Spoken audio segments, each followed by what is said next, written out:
The storm surrounding Jake Paul versus Anthony Joshua has grown so massive, so overwhelming, that even the people who normally stay quiet are now raising their voices. The warnings have grown louder, the concerns more urgent, and the disbelief more widespread. What began as a shocking rumor has evolved into a full-scale boxing conversation, the kind that pushes everyone from promoters to former champions to ask the same question. Has Jake Paul finally crossed the line separating bravery from catastrophe? Because every new opinion, every analysis, every interview seems to add a new layer to the danger he is stepping into, a danger that many insist is far beyond anything Jake has ever experienced in his short boxing career. The intensity surrounding this matchup only grew the moment Anthony Joshua confirmed he was open to it. He didn't laugh it off. He didn't ignore it. Instead, he leaned in with a cold, almost unsettling seriousness that instantly shifted the tone. What Jake sees as the opportunity of a lifetime, Joshua sees as a business transaction wrapped in a violent obligation. For him, this isn't a circus. It's a chance to re-establish dominance, to remind the world of what true heavyweight power feels like. And beneath his calm words, beneath the soft-spoken confidence, there's an unmistakable warning pulsing just beneath the surface. Joshua may be approaching the later chapters of his career, but fighters who have shared the ring with him insist his power hasn't faded. They describe it as something that doesn't just knock you out, but rearranges your understanding of pain. That's the gulf Jake Paul is stepping into. The backlash from experts has been nothing short of brutal. Analysts who normally entertain crossover fights as fun side attractions have drawn a hard line here. They aren't calling it a mismatch. They're calling it dangerous. They're calling it irresponsible.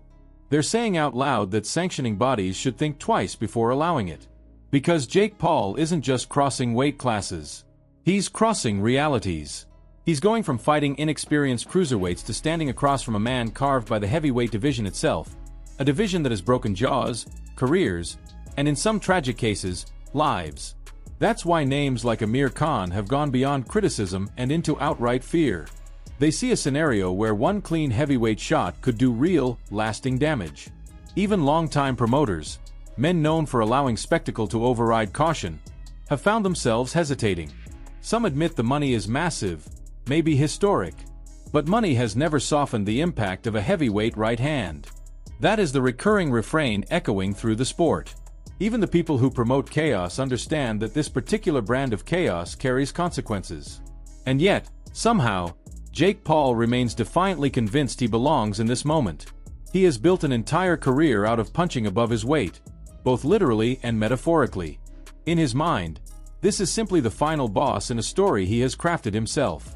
He has convinced himself that Joshua is declining, that the knockout loss to Daniel Dubois exposed permanent cracks, that his age and inactivity have created the perfect opening. But Jake's critics argue that this belief is exactly why he's in danger. Confidence is one thing. Delusion is another. They point to Joshua's resume, to the way he dismantled elite heavyweights when he was at his peak, to the speed, the precision, the discipline that still lurks beneath the criticism. And they point out that even a declining Joshua remains more skilled, more explosive, and more dangerous than anyone Jake has ever shared a ring with. The gap isn't just physical. It's foundational. Joshua has been boxing nearly his entire adult life.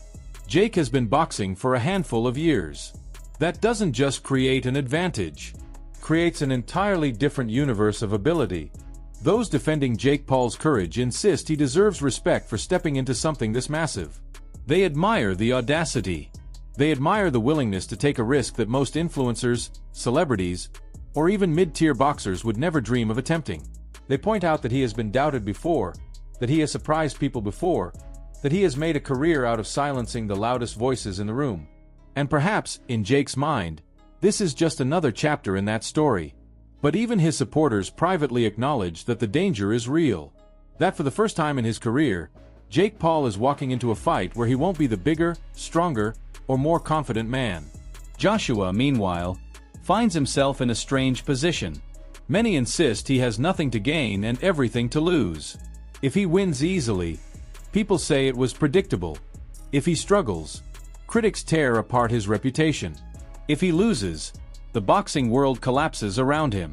But despite the noise, Joshua seems completely unfazed. He describes the fight as business. He treats it like a warm-up. He talks about bigger plans waiting in the wings for 2026. That calmness, that unbothered tone, is perhaps the most frightening element of all. Because it suggests he isn't walking into this fight with pressure or fear. He's walking into it with purpose. And a focused Anthony Joshua is a version of him few fighters want to see. Teddy Atlas, one of boxing's most respected voices, summed up the conflicting energies surrounding this fight. He recognizes the danger. He understands the mismatch. But he also admits there is something intriguing hidden beneath the chaos. Joshua's recent setbacks have created mystery. No one knows exactly what version of him will step into the ring. And in that ambiguity lies the slightest, faintest thread of possibility for Jake Paul. Possibility is not probability. But it's enough to keep fans talking, enough to make promoters drool at the financial potential, and enough for Jake Paul to believe he can walk into the ring with a man who outweighs him by 50 pounds and walk out with the biggest win of his life. Still, the numbers don't lie. The physics don't lie. And the voices warning Jake Paul to rethink this path aren't speaking for attention. They're speaking from experience.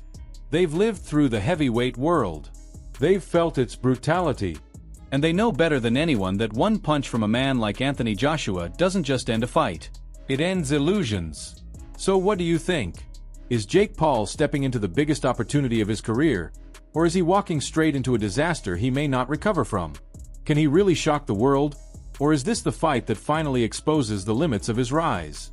Share your thoughts below, and if you enjoy deep dive documentaries like this one, make sure you like, subscribe, and hit the notification bell so you never miss our next breakdown.